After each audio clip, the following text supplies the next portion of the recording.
శ్రీ గురుభ్యో నమః శ్రీమాత్రే నమః అందరికీ నమస్కారం. సూర్యాస్తమయం తర్వాత అస్సలు చేయకూడని తప్పులు గురించి మనం ఈ వీడియోలో తెలుసుకుందాం. ఈ వీడియోకి ఒక లైక్ వేసి మీ ఫ్రెండ్స్కి షేర్ చేయండి. అలాగే జై శ్రీకృష్ణ అని ఒక చిన్న కామెంట్ చేయండి. అలాగే దయచేసి వీడియోని స్కిప్ చేయకుండా పూర్తిగా చూడండి. సూర్యాస్తమయం తర్వాత గోళ్లు కత్తిరించవద్దు. జుట్టు క్షవరం చేయించుకోరాదు. ఇలా చేయడం వల్ల అప్పుల బాధ పెరుగుతుంది. జ్యోతిష్య శాస్త్రం ప్రకారం సూర్యాస్తమయ సమయంలో నిద్రించడం అశుభం. ఇలా చేసేవారి ఇళ్లలో శాంతి సౌఖ్యాలు ఉండవని అంటారు. దీనితో పాటు ఆర్థిక ఇబ్బందులను కూడా ఎదుర్కోవాల్సి వస్తుందని చెబుతారు. సూర్యాస్తమయం తర్వాత డబ్బు లావాదేవీలు చేయకూడదు. ఈ సమయంలో ఇచ్చిన డబ్బు తిరిగి రాదని అంటారు. సూర్యాస్తమయం తర్వాత ఇంటిని ఊడ్చకూడదు. ఇలా చేయడం వల్ల లక్ష్మీదేవికి కోపం వస్తుంది. సూర్యాస్తమయం తర్వాత తులసి చెట్టుకు నీరు సమర్పించకూడదు. లేదా తులసి చెట్టును తాకరాదు. సూర్యాస్తమయ సమయంలో పాలు, పసుపు, పెరుగు, ఉప్పు, చింతపండు దానం చేయరాదు. సాయంత్రం 6 దాటితే సూది, ఉప్పు, నూనె, కోడిగుడ్లను ఎట్టి పరిస్థితిలోనూ ఇంటికి తెచ్చుకోరాదు. అవి శని స్థానాలుగా చెప్పబడుతున్నాయి. ఈ వస్తువులు కనుక కొనుగోలు చేస్తే వీటితో పాటు శని కూడా మన వెంటే వస్తుంది. సాయంత్రం అయిన తర్వాత ఊరగాయలు, మిరపపొడి ఎవరికీ ఇవ్వరాదు. వీటిని లక్ష్మీస్థానాలని అంటారు. చెత్త బయటవేయడం వంటి పనులు కూడా సూర్యాస్తమయం తర్వాత చేయకూడదని పండితులు సూచిస్తున్నారు. సాయంత్రం ఆహారం వృధా చేస్తే లక్ష్మీదేవికి నచ్చదని పండితులు చెబుతున్నారు.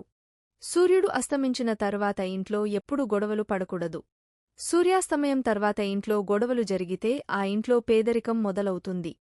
సాయంత్రం తరువాత ప్రధాన ఇంటి తలుపులు మూసి ఉంచకూడదు. సాయంత్రం తర్వాత మెయిన్ డోర్ను కాసేపు తెరిచి ఉంచాలి.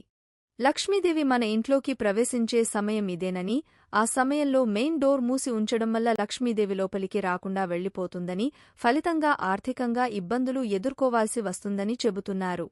ఎవరైనా పేదవారు మీ ఇంటికి వచ్చి ఏదైనా కావాలని అడిగితే సాయంత్రం తర్వాత ఎప్పుడూ అతన్ని ఖాళీ చేతులతో పంపకండి. మీ శక్తి సామర్థ్యాలకు తగ్గట్టుగా ఏదైనా ఇచ్చి పంపండి. అది మీకు మేలు చేస్తుంది.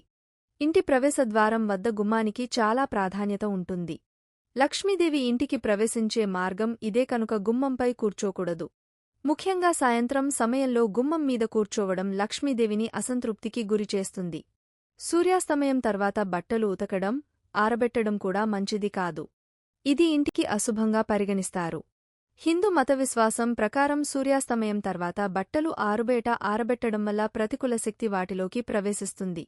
దీని కారణంగా వ్యక్తి దుఃఖాన్ని, దురదృష్టాన్ని ఎదుర్కోవలసి ఉంటుంది. ఒక వ్యక్తి సూర్యాస్తమయం సమయంలో నిద్రించకూడదు. జబ్బుపడినవారు, పిల్లలు తప్ప మిగిలినవారు ఈ నియమాన్ని తప్పనిసరిగా పాటించాలి. వ్యాధి, దుఃఖం, పేదరికం వారిని ముంచెత్తుతాయి. దీనివల్ల మనిషి అనేక రకాల ఆరోగ్య సమస్యలను ఎదుర్కోవలసి వస్తుంది. చెట్లు, మొక్కలను దేవుని రూపాలుగా పూజిస్తారు. సూర్యాస్తమయం తర్వాత చెట్ల ఆకులు, కొమ్మలు మొదలైన వాటిని తెంపటం, విరవటం, వాటిని మంటల్లో కాల్చడం మహాపాపంగా పరిగణించబడుతుంది. సంధ్యా సమయంలో తులసి చెట్టును తాకవద్దని శాస్త్రాల్లో ప్రస్తావించారు. తులసి చెట్టు కింద దీపం వెలిగించాలి. అనంతరం పూజించాలి. ఇలా చేయడం ద్వారా సానుకూల శక్తి వస్తుంది.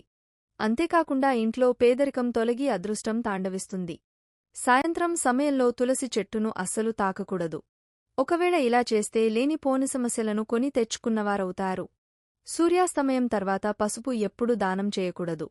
ఎందుకంటే సాధారణంగా పసుపును శుభకార్యాలలో ఉపయోగిస్తారు. మరోవైపు పసుపు నేరుగా బృహస్పతితో సంబంధం కలిగి ఉంటుంది. ఇలా సాయంత్రం పూట పసుపును దానం చేస్తే బృహస్పతి అయిష్టం పొంది ఇంట్లో ఆర్థిక అభివృద్ధి నిలిచిపోతుంది అని చెబుతారు.